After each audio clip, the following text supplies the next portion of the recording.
ರಾಜ್ಯ ಸರ್ಕಾರ ಒಂದ್ ಕಡೆ ಪೆಟ್ರೋಲ್ ಡೀಸೆಲ್ ಮೇಲೆ ಸೆಸ್ ಬೆಲೆಯನ್ನ ಏರಿಕೆ ಮಾಡೋ ಮೂಲಕ ಬಿಗ್ ಶಾಕ್ ಕೊಡ್ತು. ಹಾಗಾಗಿ ವಿಪಕ್ಷ ನಾಯಕರಿಗೆ ಇದೇ ಪ್ರಮುಖ ಅಸ್ತ್ರ ಆಗಿದೆ. ಈ ಕೂಡಲೇ ಈ ನಿರ್ಧಾರವನ್ನ ವಾಪಸ್ ಪಡಿಬೇಕು ಅಂತ ಬಿಜೆಪಿಯ ರಾಜ್ಯಾಧ್ಯಕ್ಷ ಬಿ.ವೈ. ವಿಜಯೇಂದ್ರ ಎಚ್ಚರಿಕೆ ಕೊಟ್ಟಿದ್ದಾರೆ. ಡೆಡ್ ಲೈನ್ ಕೂಡ ಕೊಟ್ಟಿದ್ದಾರೆ. ಸಂಜೆ ಒಳಗಡೆ ವಾಪಸ್ ಪಡೆದುಕೊಳ್ಬೇಕು ಈ ಆದೇಶ, ಇಲ್ಲದಿದ್ರೆ ಬಿಜೆಪಿಯಿಂದ ಉಗ್ರ ಹೋರಾಟ ಆಗುತ್ತೆ ಅನ್ನುವಂತ ಎಚ್ಚರಿಕೆ. ಆದೇಶ ವಾಪಸ್ ಪಡೆದುಕೊಳ್ಳೋದಕ್ಕೆ ಸರ್ಕಾರಕ್ಕೆ ಡೆಡ್ ಲೈನ್ ಕೊಟ್ಟಿದೆ ಬಿಜೆಪಿ ಪಾಳ್ಯ.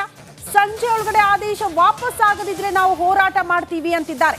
ಸೋಮವಾರ ಬಿಜೆಪಿ ಬೃಹತ್ ಪ್ರತಿಭಟನೆ ಆಗೋದು ಗ್ಯಾರಂಟಿ. ಕಾಂಗ್ರೆಸ್ ಸರ್ಕಾರಕ್ಕೆ ಈ ಮೂಲಕ ಬಿಜೆಪಿ ರಾಜ್ಯಾಧ್ಯಕ್ಷ ಬಿ.ವೈ. ವಿಜಯೇಂದ್ರ ಎಚ್ಚರಿಕೆ ಕೊಟ್ಟಿದ್ದಾರೆ.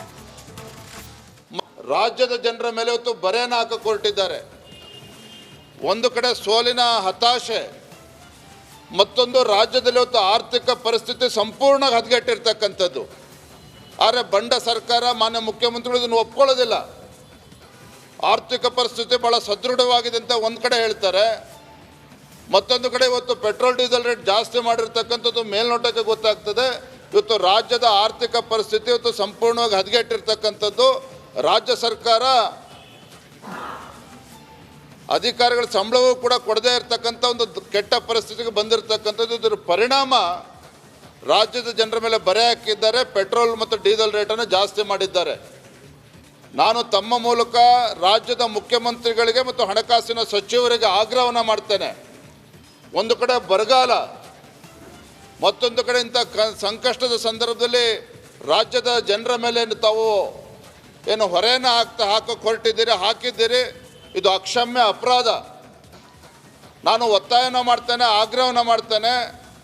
ಮಾನ್ಯ ಮುಖ್ಯಮಂತ್ರಿಗಳು ತಮ್ಮ ಬಂಡತನವನ್ನು ಬಿಟ್ಟು ತತ್ಕ್ಷಣ ಇವತ್ತೇನು ಪೆಟ್ರೋಲು ₹3 ಏರಿಸಿರ್ತಕ್ಕಂಥ ನಡಿ ಈಗ ಶುರು ಮಾಡೋಣ.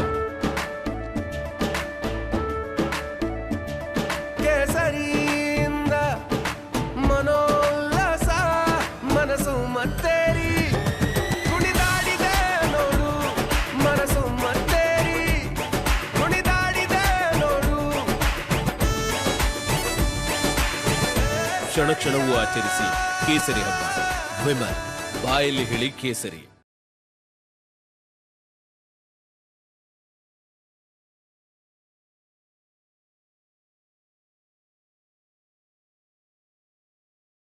ಡೀಸೆಲ್ಗೆ ₹3 ಏರಿಸಿರ್ತಕ್ಕಂಥದ್ದು ತತ್ಕ್ಷಣ ಇದನ್ನು ಹಿಂಪಡಿಬೇಕು.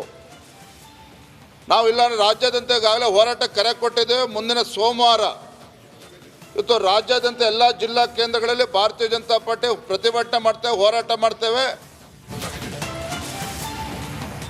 ಕೇವಲ ವಿಜೇಂದ್ರ ಮಾತ್ರವಲ್ಲ, ವಿರೋಧ ಪಕ್ಷದ ನಾಯಕ ಆರ್ ಅಶೋಕ್ ಕೂಡ ಕಾಂಗ್ರೆಸ್ ಸರ್ಕಾರದ ಈ ನಿಲುವು, ಪೆಟ್ರೋಲ್ ಡೀಸೆಲ್ ಬೆಲೆ ಏರಿಕೆಯ ನಿಲುವಿನ ವಿರುದ್ಧ ಕಿಡಿಕಾರಿದ್ದಾರೆ. ರಾಜ್ಯದಲ್ಲಿ ಕಾಂಗ್ರೆಸ್ ಆಡಳಿತ ಶುರುವಾದ ನಂತರದಲ್ಲಿ ಪ್ರತಿನಿತ್ಯ ಒಂದಲ್ಲ ಒಂದು ದಿನಬಳಕೆಯ ವಸ್ತುಗಳ ಬೆಲೆಯಲ್ಲಿ ಏರಿಕೆ ಆಗ್ತಲೇ ಇದೆ.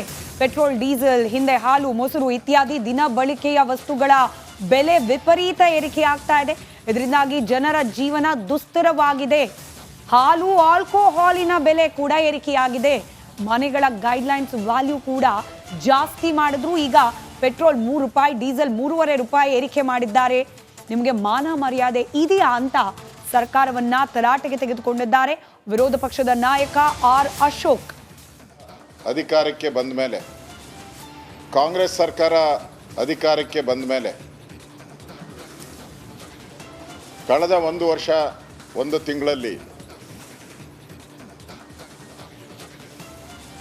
ಎಲ್ಲ ರೀತಿಯಾದಂಥ ಬೆಲೆ ಏರಿಕೆಯ ಭಾಗ್ಯಗಳನ್ನು ಕೊಟ್ಟಿದೆ. ಒಂದು ರೀತಿ ಕರ್ನಾಟಕದ ಜನರ ಮೇಲೆ ದೌರ್ಜನ್ಯ ಮಾಡ್ತಾ ಇದ್ದಾರೆ ಅಂತ